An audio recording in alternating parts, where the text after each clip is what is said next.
अस्सलाम वालेकुम।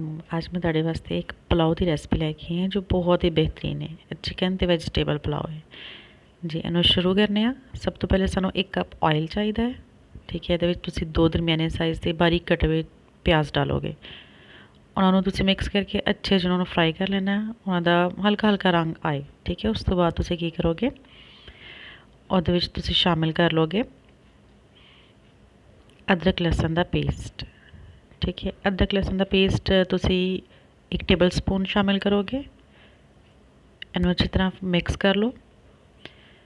मिक्स करने तो बाद तुसी इहदा थोड़ा जिहा कलर चेंज होने देना है। ठीक है, असीं ज़्यादा ब्राउन नहीं करना क्योंकि असीं इहदे विच चिकन शामिल करना है। तो चिकन नू फ्राई करते वक्त भी साड़ा प्याज जिहड़ा वो गोल्डन ब्राउन हो जाएगा। इस वास्ते असीं इहनू बहुत ज़्यादा ब्राउन नहीं करना। ठीक है, हल्का हल्का ब्राउन होया तो हुण असीं इहदे विच चिकन आधा किलो से चिकन शामिल कर दिता है। ठीक है, इस चिकन ਨੂੰ ਅਸੀਂ ਕੀ ਕਰਾਂਗੇ, ਅੱਛੀ ਤਰ੍ਹਾਂ ਇਹਨੂੰ ਇਹਦਾ ਕਲਰ ਚੇਂਜ ਕਰਾਂਗੇ।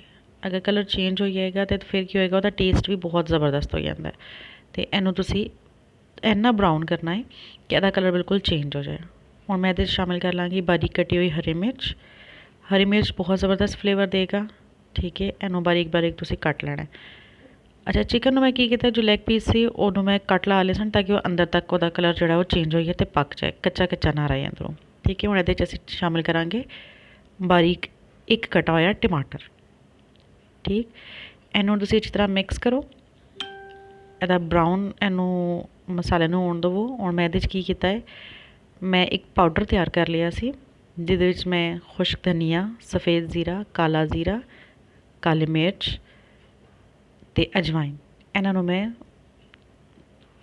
ग्राइंडर विच पीस लिया सी।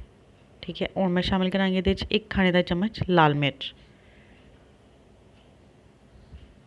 तो क्योंकि मैं 3 गिलास चावल ले सन, ठीक है, इस वास्ते मैं 3 चम्मच ये नमक शामिल करांगी।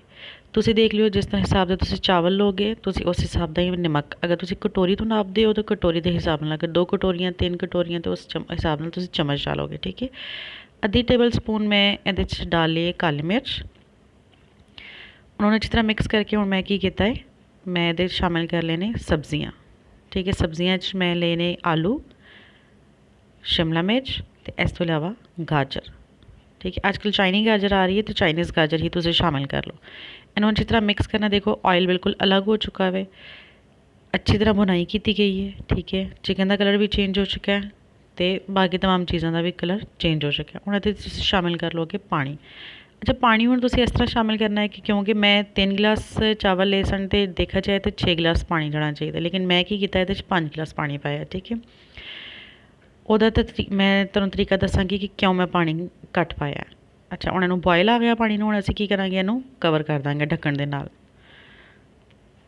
हुण असीं 3 गिलास जिहड़े भे के रखे हुए सन चावल वो असीं शामिल कर लांगे। चावलों को अच्छी तरह धोना है। अगर तुम जिस तरह नहीं धोवोगे तो उन्होंने एक महक आती है। ठीक है, वो फिर तुहानूं जायके विच भी आएगी जो कि बहुत ही गंदा फ्लेवर देता है। इस वास्ते तुसीं चावलों को अच्छी तरह धो के उस तो बाद उन्होंने भेना है तकरीबन 10 मिनट। ठीक है जी, अगर पुराने चावल ने तो 10 मिनट, तो अगर तुसीं नवे चावल इस्तेमाल करो तो फिर तो बिल्कुल भी नहीं भेने तुसीं। ठीक है जी, वह मैं एक ट्रिक तुहानूं एंड ते दसांगी। हुण देखो चावल का पानी खुश्क हो चुका है, एक कनी तकरीबन रह गए चावलों। ठीक है, देख लो पानी ख़त्म हो चुका है। और मैं की करांगी, हाँ जी, और मैं चावलों को कवर कर दांगी। ठीक है, चुल्हा मैं हल्का कर दिता सी ते थल्ले मैं की कीता सी तवा जरूर रखो। तवा रख दिता। ए देखो चावल कितने ज़बरदस्त कितने निखरे ने। और मैं की कीता सी, मैं उहदे च पानी 1 गिलास कट क्यों पाया सी ताकि चावल च पानी रह ना जाए। ठीक है, चावल निखरा निखरा रहे। तुम देखो कितना ज़बरदस्त निखरा निखरा चावल है। तो नवे चावल होने तो तुम इन्होंने की करना, गर्म पानी नाल धो लेना है। ठीक है, बहुत शुक्रिया, अल्लाह हाफिज़।